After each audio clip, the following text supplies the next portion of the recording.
அஸ்ஸலாமு அலைக்கும் வரஹ்மத்துல்லாஹி வபரகாத்துஹு. குழப்பங்களிலிருந்து நம்மை பாதுகாத்து கொள்ளல். நபி ஸல்லல்லாஹு அலைஹி வஸல்லம் அவர்கள் கூறினார்கள், இப்லீஸின் சிம்மாசனம் கடலின் மீது அமைந்துள்ளது.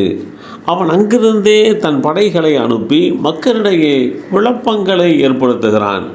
மக்களிடையே பெருங்குழப்பத்தை ஏற்படுத்துகின்ற ஷைத்தான் எவனோ அவனே இப்லீஸிடம் மிகவும் மரியாதைக்குரியவனாவான்.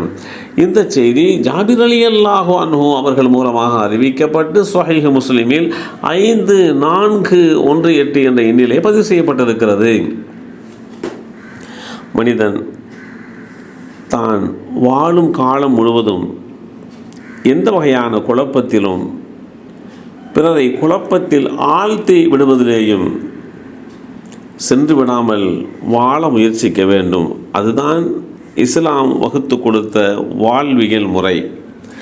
ஆனால் ஷைத்தான் தன்னுடைய சிம்மாசனத்தை கடலின் மீது உருவாக்கி கொண்டு அங்கே இருந்து கொண்டு மக்களை பெரும் குழப்பத்தில் ஆழ்த்துவதற்குண்டான வழிகளை திட்டமிட்டு கொண்டிருக்கிறான் என்பதை இஸ்லாம் தெளிவுபடுத்தியிருக்கிறது.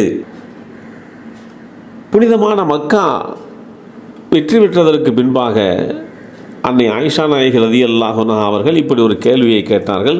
அல்லாஹ்வுடைய தூதர் அவர்களே, இது காபாவுடைய சேர்ந்த பகுதின்னு சொன்னால் அதை காபாவுடைய சேர்த்து நம்ம கட்டிடலாமே, ஏன் அப்படி கட்டாமல் நீங்கள் விட்டுட்டீங்க என்று நபி ஸல்லல்லாஹு அலைஹி வஸல்லம் இடத்திலே அன்னை ஆயிஷா நாயகி ரலியல்லாஹு அன்ஹா அவங்க இப்படி கேட்குறாங்க.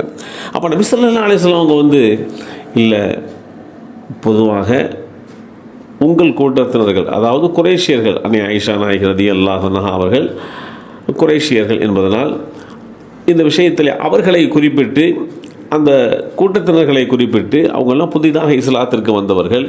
எனவே அவர்கள் கட்டுமான பணியினுடைய அமைப்பை நான் இப்போது இதுதான் சரி என்று மாற்றி கட்டினால் அது அவர்களுடைய மனதை புண்படுத்தியதாக போய் அதன் மூலமாக ஏதாவது குழப்பம் வந்துவிடுமோ என்று நான் பயப்படுகிறேன்.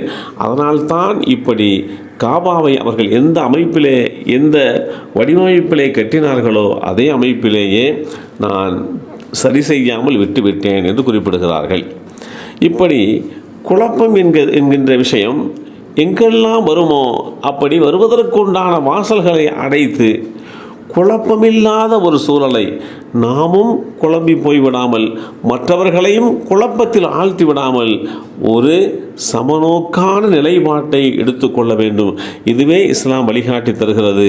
எல்லாம் வல்ல அல்லாஹு தஆலா நம்மையும் நம் சந்ததிகளையும் குழப்பத்தை விட்டு பாதுகாத்து அருள் புரிவானாக. அஸ்ஸலாமு அலைக்கும் வரஹ்மத்துல்லாஹி வபரகாத்துஹு.